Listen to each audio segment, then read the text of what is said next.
Caitlin Clark has landed herself a new, very high-profile position, and I've been wondering when this was going to happen.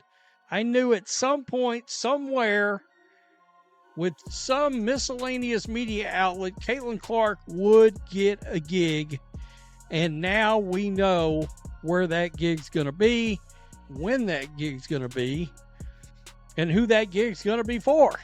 Caitlin Clark just secured a role that almost no one saw coming. Not with ESPN, not with Turner, but with NBC Sports on their main basketball show. And the timing of this announcement says everything about where the real power sits in women's basketball right now. Because while the WNBA Players Union is talking about sitting out the 2026 season over CBA issues, the league's biggest star has just signed a deal that keeps her in the spotlight all offseason, with no break in momentum. You know, I don't know how much. There's no CBA right now.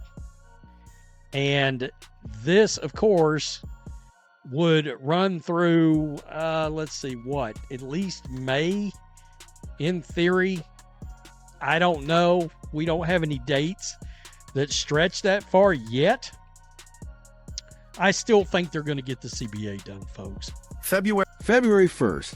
That's when Caitlin Clark officially makes her debut as an NBC analyst, right before Lakers versus Knicks at Madison Square Garden. Then she's back again on March 9th for Thunder against the Knicks, two of the biggest NBA matchups you could ask for. And they're putting a WNBA player who's never done TV analysis before on the desk with Hall of Famers. That's not a test run. That's a clear statement about her star power. That is, if there is a new CBA agreed upon. Before then, again, I've told you guys, I've got the over-under on February 15th. I just have a feeling. That's just my gut feeling that when push comes to shove, again, I believe a lot of players. Here's what really makes this interesting. The WNBA's current CBA expires in October 2025, and players are already hinting at a possible sit-out if their demands aren't met. But Caitlin Clark has just locked an income that takes her all the way through May 2026. No matter what happens with the WNBA season, she's got USA basketball duties in March for World Cup qualifiers. She's got this NBC role running into the spring, and she's building leverage that doesn't depend on anything the Players Union decides. We want to sign the deal.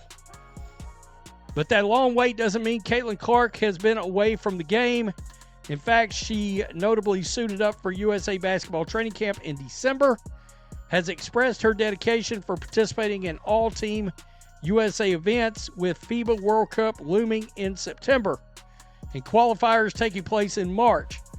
So she has and will get the needed reps before finally taking the floor again with the Fever. In the meantime, she will be keeping busy in another... NBC didn't bring her in just to talk basketball. They brought her in because she drives attention. Sunday Night Football is their biggest property, and Football Night in America is the pre-game show that sets the stage.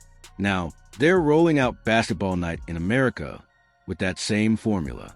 And Caitlin Clark is joining Maria Taylor, Carmelo Anthony, Vince Carter, Tracy McGrady, and Reggie Miller on the panel. That's not filling a slot. That's putting her next to legends because they believe she belongs in that space. Wow. So this would be akin to, they have Sunday Night Football, and it starts with a pregame show called Football Night in America.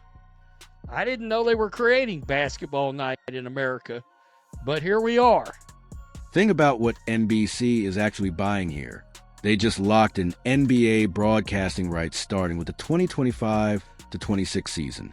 They're also airing WNBA games, and the one player who can connect both audiences, who can bring casual fans to women's basketball and women's basketball fans into the NBA, has now become their employee. This isn't really about her basketball IQ, even though that's elite. This is about her ability to make people pay attention. Despite his limited role, simply having Jordan as part of the coverage created buzz. NBC is surely hoping Caitlin Clark's involvement will do the same. Of course, Caitlin Clark is expected to offer unique insights in assuming the analyst role, for the first time, and her basketball IQ cannot be questioned. So the transition will be a seamless one for the Indiana Fever's star point guard. NBC will also have WNBA coverage for the upcoming 2026 season, so Caitlin Clark will surely appear in more than... Sam Flood, NBC's executive producer, called her one of the most captivating players and dynamic scorers in basketball. Not in women's basketball, in basketball, period. And that wording matters, because it shows how NBC plans to position her. She's not being framed as a novelty or a diversity hire. She's being presented as someone who understands the game at the highest level and can explain it to viewers. But here's where things get complicated. Caitlin Clark's injury ended her 2025 season back in July. The 2026 WNBA season is expected to start in May. That's a 10-month gap, assuming there even is a 2026 season. And during that gap, she's staying visible, staying relevant, and staying paid through endorsements, USA Basketball, and now this NBC deal. Meanwhile, other WNBA players are seeing their off-season earning options remain limited. Here, this is the official from NBC Sports, the press release, and it basically does say the same thing. However, Caitlin Clark is going to join the studio team of Maria Taylor. She also hosts Football Night in America with Chris Sims and Mike Florio, Rodney Harrison, Tony Dungy, and Jason Garrett. Carmelo Anthony, Vince Carter, and Tracy McGrady for pregame The CBA negotiations are going to be brutal. Players want higher pay, better travel, larger rosters, and a bigger share of league revenue. Owners are going to point to attendance and TV ratings and argue that most of the growth is driven by a small group of stars, with Caitlin Clark as their main example. The Indiana Fever went from irrelevant to must-watch TV in a single season because of her. NBC knows it, ESPN knows it, and every owner in the league knows it. So when NBC announces they're putting her on their flagship basketball show before she's even done one game as a professional analyst, they're making a calculated bet. They're betting her name carries weight beyond just basketball. They're betting the people who tuned in to watch her play will also tune in to hear her speak.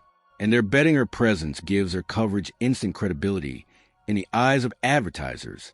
That's very interesting. By the way, you can watch these online at Peacock, on the Peacock app, which is NBC's official app out there. And I've got it because, well, there's some decent stuff on Peacock. There's movies.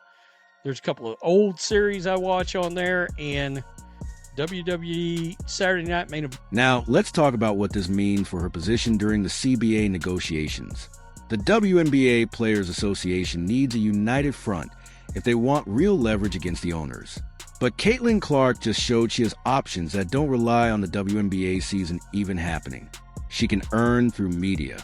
She can earn through USA Basketball. She can earn through endorsements. And if the union chooses to hold out for a better deal, she isn't facing the same financial pressure most players would be under. That doesn't mean she's going to cross a picket line or work against the union, but it does mean her incentives are different. She's already locked in generational wealth with her Nike deal. She already has mainstream visibility beyond the WNBA, and now she's launching a media career while still in her early 20s. So the real question becomes, how hard is she going to push for CBA changes that mainly benefit the middle and lower tier players when she's already living in a completely different economic reality? This is interesting. You notice ESPN did not jump in. You know, I don't see anything from USA Network on here.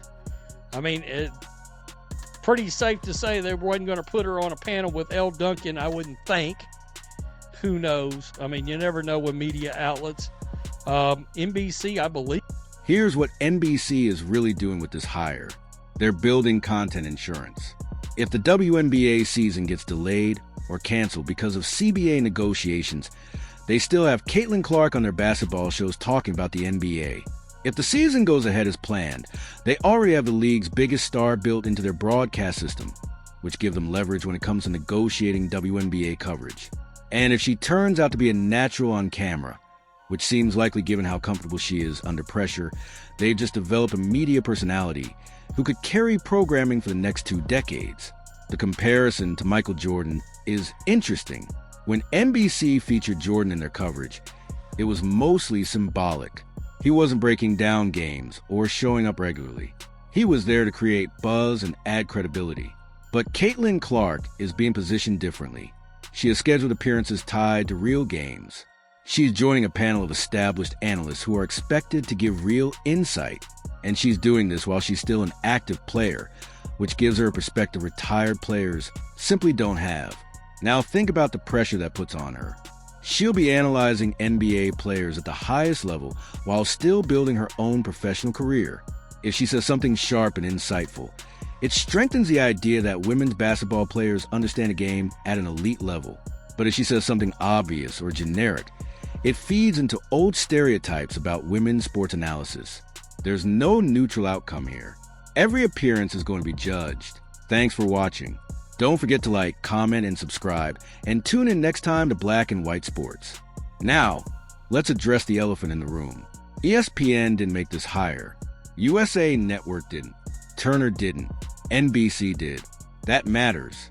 ESPN has been the main WNBA broadcaster for years, with invested coverage and established analysts. Yet when the chance came to bring Caitlin Clark into their programming, they either didn't compete or she chose NBC. That says a lot about how she's thinking about her media career. ESPN is the establishment. It's where you go to be taken seriously. NBC is the insurgent. They just won NBA rights after years out of game.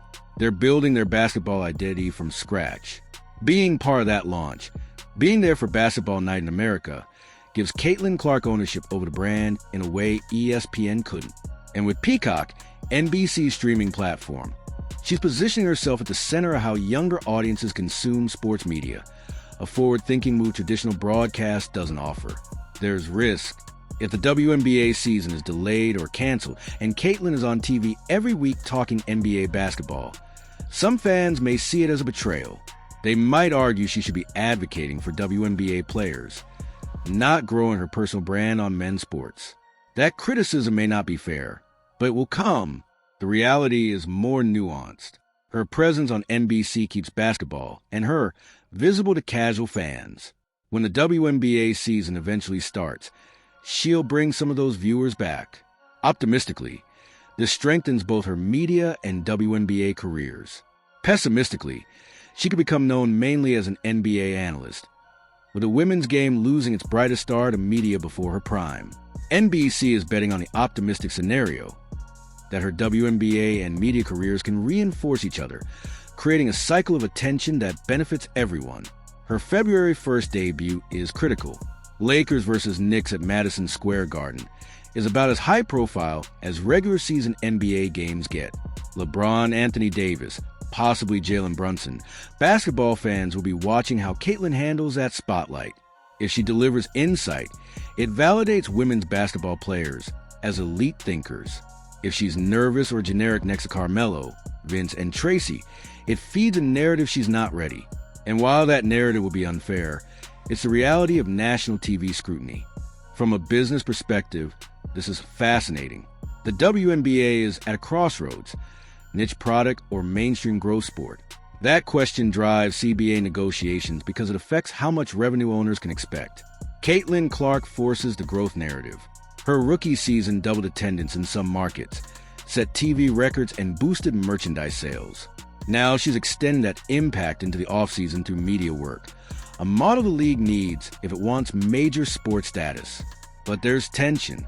That level of star concentration can make other players feel undervalued. If Caitlin Clark drives ratings and NBC investment, shouldn't she be compensated differently? Answering yes challenges a union structure protecting non-superstars. The NBA faced this decades ago with Michael Jordan and created exceptions for superstar earnings while keeping the salary structure intact. The WNBA will need its own solution. Caitlin's market value already exists outside the league's pay structure. So when you watch her NBC debut on February 1st, You're not just watching a player try TV analysis.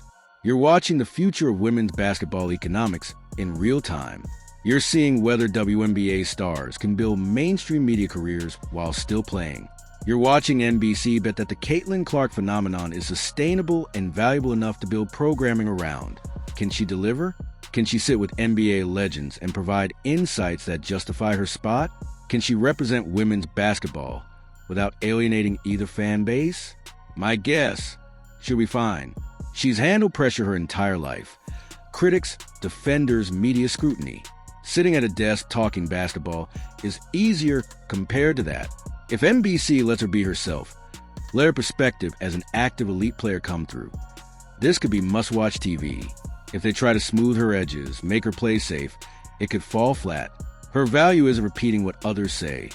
It's saying what only she can say, based on her unique experience. February 1st isn't about polish. It's about authenticity.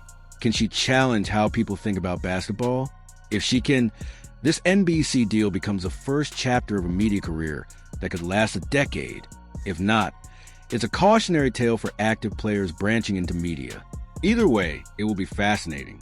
The biggest star in women's basketball analyzing men's basketball on a brand new platform during critical CBA negotiations. There's no script for this, and that's exactly why it matters. Tune in February 1st. Watch how she handles it. Then decide, was this a brilliant move or distraction she didn't need? Honestly, even I'm not sure yet.